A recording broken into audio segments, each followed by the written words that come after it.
في البدء كان الكلمة والكلمة كان عند الله وكان الكلمة الله.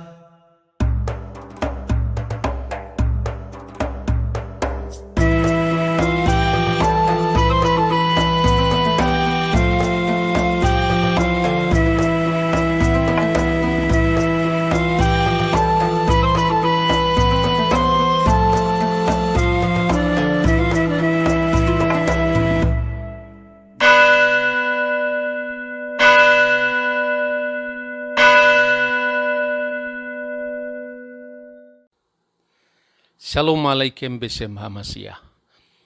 Masih melanjutkan perbincangan tentang halal atau haramnya mengucapkan selamat Natal.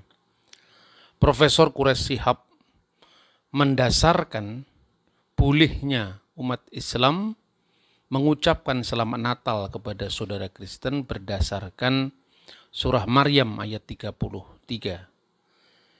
Di mana Nabi Isa di sana berkata, "Wassalamu alayya yauma wulitu wa yauma amutu wa yauma ub'atsuhaya."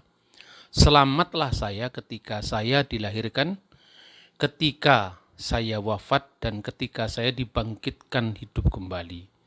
Menurut beliau, berarti Nabi Isa sendiri yang mengucapkan selamat atas kelahirannya pertama kali sebelum yang lain mengucapkannya. Tentu, kata Profesor Quraish Shihab, tentu memandang Isa Al-Masih dalam perspektif Islam. Tetapi beda dengan Ustadz Abdul Somad, kita diingatkan pada 3 hal yang membuat beliau tidak mau mengucapkan Natal. Yang pertama, mengakui Yesus sebagai anak Allah. Yang kedua, mengakui Yesus lahir 25 Desember. Dan yang ketiga, mengakui Yesus mati di palang salib, yang ketiga-tiganya disangkal oleh Al-Quran. Nah, saya sudah pernah menjawab tentang masalah anak Allah, yang tentu tidak sekasar atau seprimitif yang dituduhkan oleh Habib Rizik tentang siapa bidannya. Yang sekarang saya akan berbicara, benarkah Yesus lahir tanggal 25 Desember? Saya harus katakan, jangankan Ustadz Somad yang di luar iman Kristen, di dalam kekristenan sendiri kesalahpahaman tentang Natal ini sudah ibarat penyakit itu begitu akutnya menggerogoti gereja. Mula-mula karena kebencian terhadap saudara seiman dari kalangan Katolik. Bahkan saya mengatakan bahwa kebencian terhadap Katolik ini telah membunuh gereja, sehingga gereja berada di dalam kesalahpahaman yang luar biasa tentang Natal. Yang harus ditekankan pertama kali, tidak pernah ada dokumen yang menyebut secara eksplisit bahwa Dewa Matahari yang tak terkalahkan atau Sol Invictus itu lahir 25 Desember. Bahkan, sebagaimana sering saya sampaikan di banyak forum, Dewa Matahari atau yang dikaitkan dengan Dewa Matahari yaitu Saturnalia, puncak titik musim dingin, itu baru dirayakan di Roma tahun 274 Masehi oleh Kaisar Aurelian. Sebaliknya, justru sumber-sumber sejarah gereja, dokumen-dokumen gereja yang sangat tua, yang sampai sekarang masih bisa dilacak keberadaannya, bahkan dibaca secara luas, asal kita mau atau tidak, itu sudah merayakan Natal pada tahun 126 Masehi. Nah, dokumen pertama yang merujuk bahwa perayaan malam Natal itu sudah dirayakan di Roma oleh Uskup Telesporus tahun 126 Masehi. Di sana jelas-jelas dikatakan begini, di dalam dokumen gereja yang disebut Liber Pontificalis dalam bahasa Latin. Hic constituit ut septem, abdu modos antepasta. iutum celebrurentur et natalem Domini Jesu Christu noctu missas celebrarentur. Jadi bersamaan dengan perayaan Paskah, Natal dirayakan. Dia, maksudnya Paus Telesphorus, menetapkan puasa 7 minggu prapaskah agar dipelihara oleh gereja.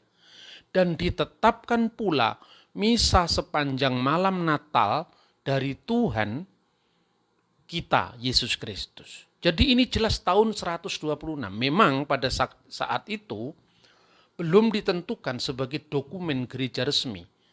Tetapi tradisi untuk merayakan Natal itu sesungguhnya kemungkinan besar merupakan reaksi terhadap bidat gnostik yang menyangkal realitas kemanusiaan Yesus termasuk kelahirannya.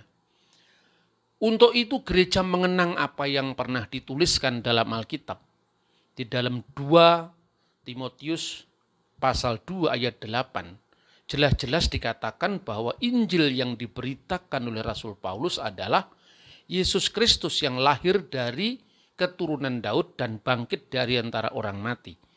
Ingatlah, jadi supaya kita mengingat kelahiran Yesus dari keturunan Daud, artinya Natalnya, dan kebangkitannya dari antara orang mati, yaitu Paskahnya. Ini saling berkaitan.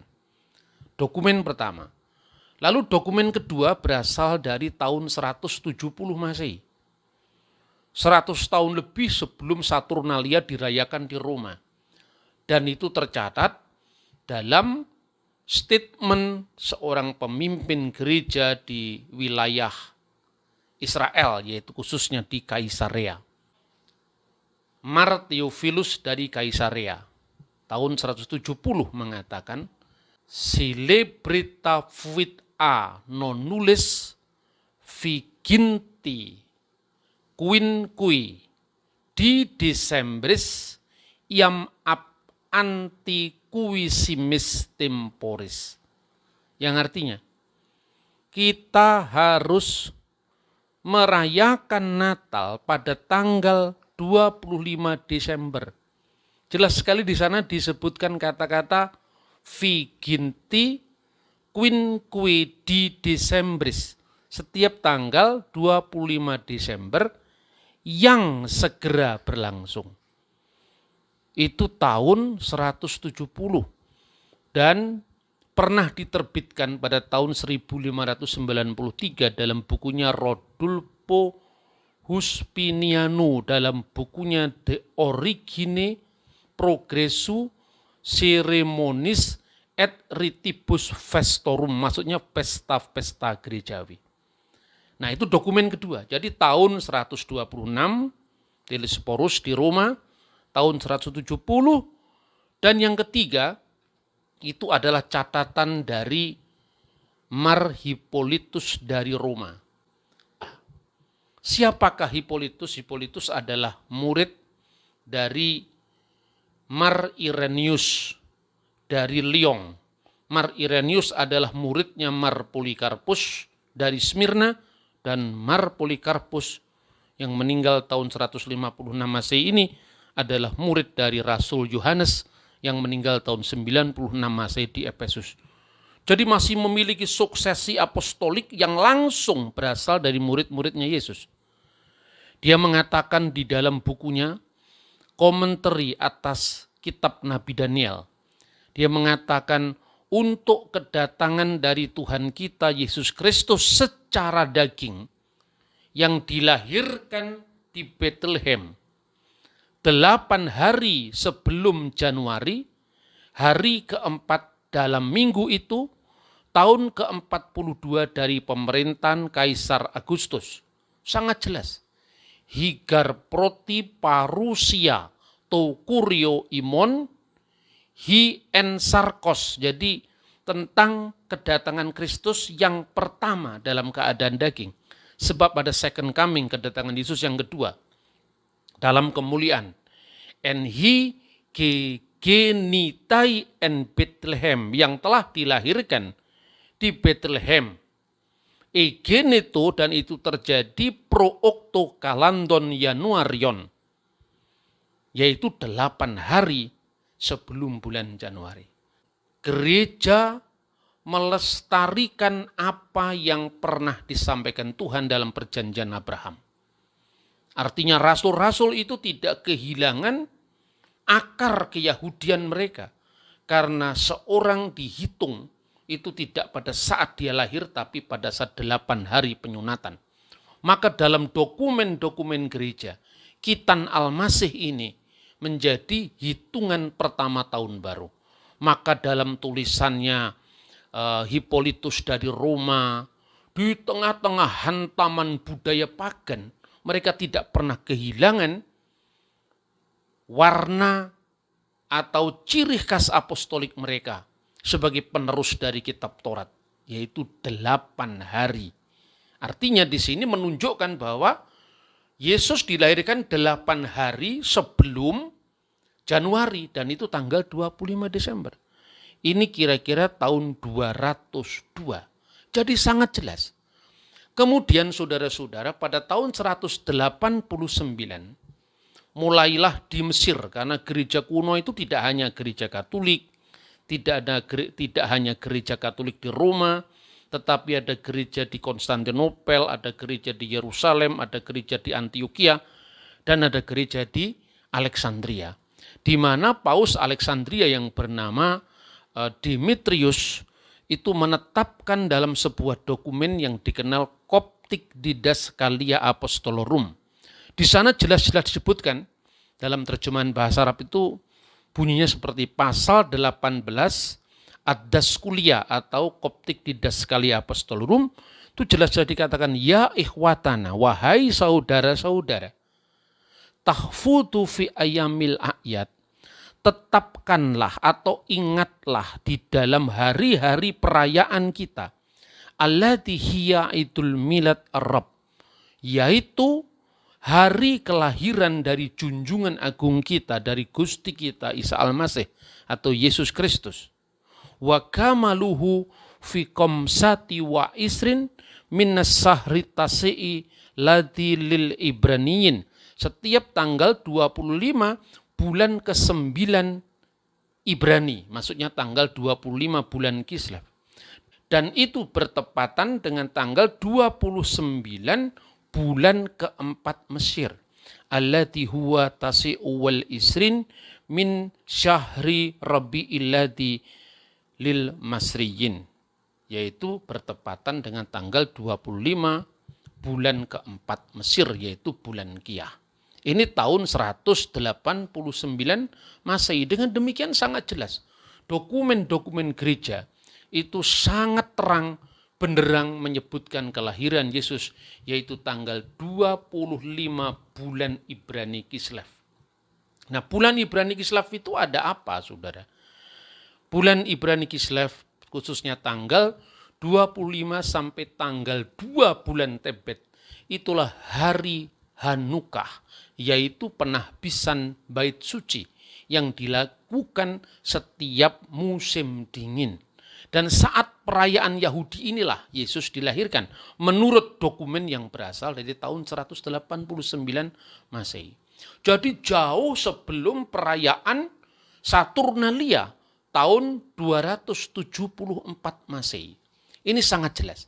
Lalu persoalannya, bagaimana sejarah perhitungan Natal? Tadi saya sampaikan bahwa kemungkinan besar Telesphorus merayakan misa malam Natal tahun 126 di Roma. Itu reaksi terhadap bidat gnostik yang menyangkal kemanusiaan Yesus yang pernah lahir ke dunia. Maka mengenang ungkapan di dalam surat Rasul Paulus agar kita mengenang kelahiran Yesus Kristus di samping kebangkitannya, maka beliau menetapkan 7 minggu puasa Prapaskah dan misa malam Natal. Itu sangat jelas. Hubungan antara peristiwa-peristiwa yang dihadapi dengan penetapan-penetapan gerejawi itu sangat jelas. Lalu ada berita yang menarik. Uskup Nikea yang bernama Anba Yuhana atau Santo Yohanes itu memberitahukan kepada kita bahwa Paus Roma pada abad keempat itu menanyakan kenapa di timur sudah ditetapkan tentang kalender kelahiran Kristus. Sebab di Roma sekalipun sudah dirayakan, tetapi masih belum merupakan penetapan resmi dalam kalender gerejawi. Itu hanya tradisi yang diterus sampaikan sejak zaman Telesporus. Lalu diberitahu bahwa salah satunya orang-orang Alexandria, orang-orang Kristen Alexandria memang dikenal jago kalender itu sejak zaman Roma kuno. Ketika terjadi kekacauan kalender, zaman kalender Roma kuno juga mereka meminta nasihat ke Alexandria karena pusat intelektual saat itu. Nah, bagaimana cara menghitungnya? Lalu ada kata-kata yang menarik yang diucapkan di situ. Mereka membaca banyak dokumen-dokumen non-Kristen yang menyatakan tentang sejarah Israel kuno. Dan ini sejajar apa yang dikatakan oleh banyak bapak gereja yang lain. Misalnya kenapa perayaan Natal itu pasti, itu ditekankan oleh Yohanes Chrysostomus. Dengan penekanan karena dokumen-dokumen saat itu masih tercatat dengan sangat rapi pada zamannya.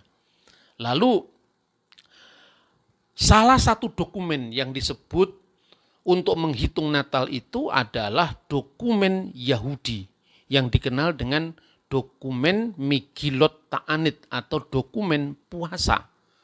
Di mana orang Yahudi harus puasa setiap tanggal 9 bulan Ab. Dan ini juga paralel dengan yang ditulis oleh sejarawan Yahudi yang bernama Flavius Josephus dalam Jewish War, yaitu dalam Perang Yahudi, buku yang ke-6, bab 4, angka ke-15. Di dalam dokumen puasa Yahudi yang dikenal dengan Megillot Ta'anit itu disebutkan dengan jelas tanggal bahkan jamnya runtuhnya bait Allah di Yerusalem. BC harap Bet Hamikdas Harisona. Maka telah dihancurkanlah bait Allah yang pertama itu. Oto hayom erefti sabe abhaya. Yaitu pada saat petang hari tanggal 9 bulan Ab. Umut sai sabat hayah. Waktu itu harinya setelah sabat, umut sai sefi'it hayetah. Dan tahunnya tahun ke-7, setelah tahun ke-7, lalu perhatikan ini kata-kata yang sangat penting. Umis maretah sel yehu yarib hayetah. Dan saat itu yang menjadi mismar, pembaca Mazmur sekaligus yang membakar dupa atau ukupan, itu adalah rombongan Yoyarib. Kita tahu dalam kitab 1 Tawarik pasal 24 mulai ayat ke-7 dan seterusnya ada 24 rombongan Imam Lewi di mana Yoyarib itu adalah rombongan yang pertama. Berarti tanggal 9 bulan Ab yang bertepatan dengan tanggal 5 Agustus. Bait Allah dihancurkan tanggal 9 bulan Ab. 9 bulan Ab itu sekitar Agustus atau 5 Agustus. Waktu itu yang menjadi pembakar ukupan dari rombongan 24 Imam Lewi adalah Yehuyarib. Yoyarib adalah rombongan pertama. Sedangkan menurut informasi Injil Lukas pasal 1 ayat 5, Zakaria dari rombongan Abia itu mendapatkan giliran membakar ukupan. Dan rombongan Abia adalah rombongan ke-8. Disitulah kemudian para ahli liturgi gereja itu kemudian merunut ke belakang setelah diketahui pedoman yang paling dekat dengan peristiwa sekitar 75 tahun setelah kelahiran Yesus. Itu adalah 5 Agustus tahun 70 Masehi yang membakar ukupan rombongan pertama. Maka apabila dihitung ke belakang, mulai bulan Ab dihitung ke belakang. Karena bulan Ibrani terdiri dari Nisan, Iyar, Sivan, Tammuz, Ab, Elul, Tisri, Markeswan, Kislev, Tebet, Sefet, Adar. Kalau dihitung ke belakang, berarti 5 Agustus itu minggu pertama bulan Ab yang membakar ukupan adalah Yoyarib rombongan pertama. Maka nanti minggu keempat bulan Tammuz rombongan ke-24. Minggu ketiga bulan Tammuz rombongan 23. Minggu kedua bulan Tamus rombongan 22, minggu pertama bulan Tamus rombongan 21, minggu keempat bulan Siwan atau Sivan rombongan ke-20 dan seterusnya sampai mutarnya itu kira-kira 75 tahun. Maka ditentukan, dihitung dari perhitungan yang eksak itu bisa dilakukan oleh para ahli kalender gereja.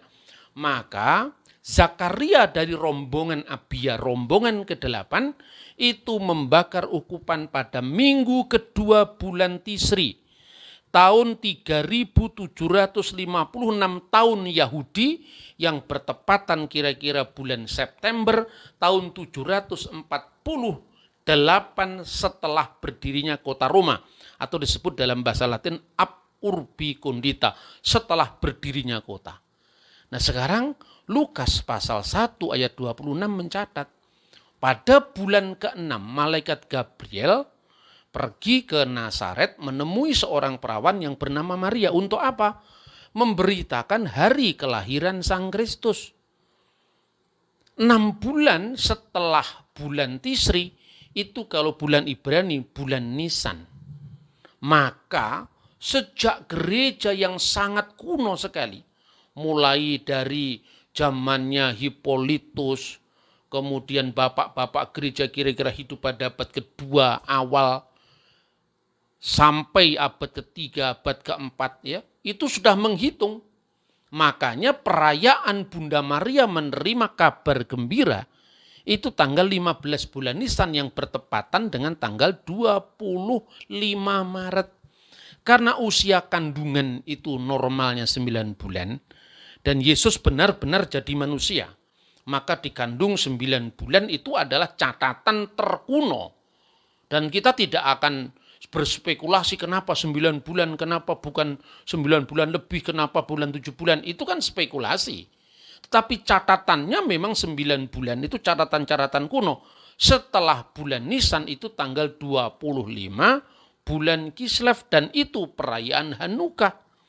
Ini fakta-fakta dasar yang saya sampaikan kepada saudara khususnya untuk menjawab kesimpang siuran kalender Natal. Maka saya katakan, jangankan kok Ustadz Somad, orang Kristen sendiri bingung. Mungkin malah ketika Anda mendengar apa yang saya sampaikan itu Anda mengatakan, wah rumit sekali, rumit sekali. Rumit jangan ngomong.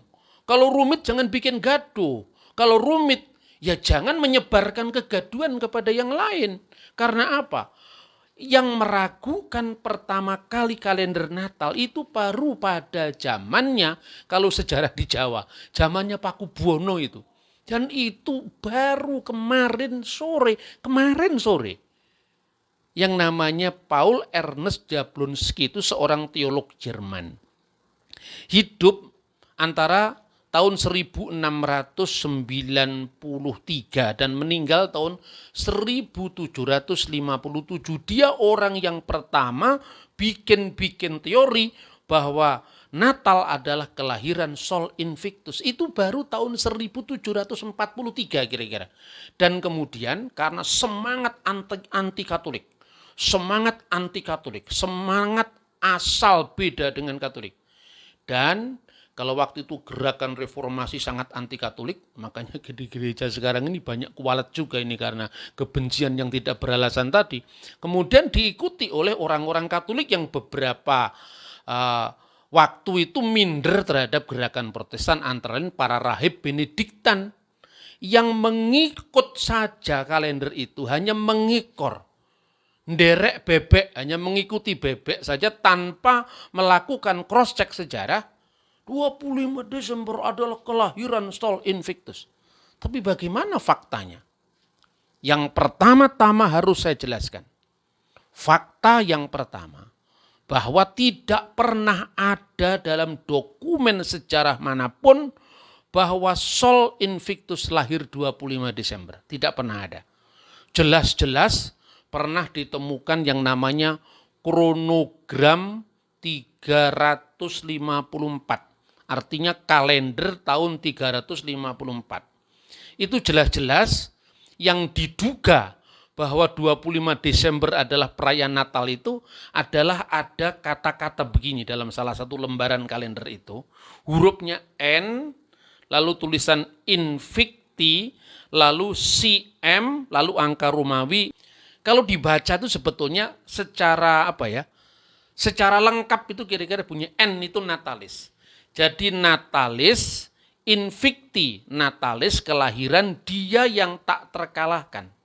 CM itu singkatan dari Circensis Missus, bahasa Latinnya Triginta.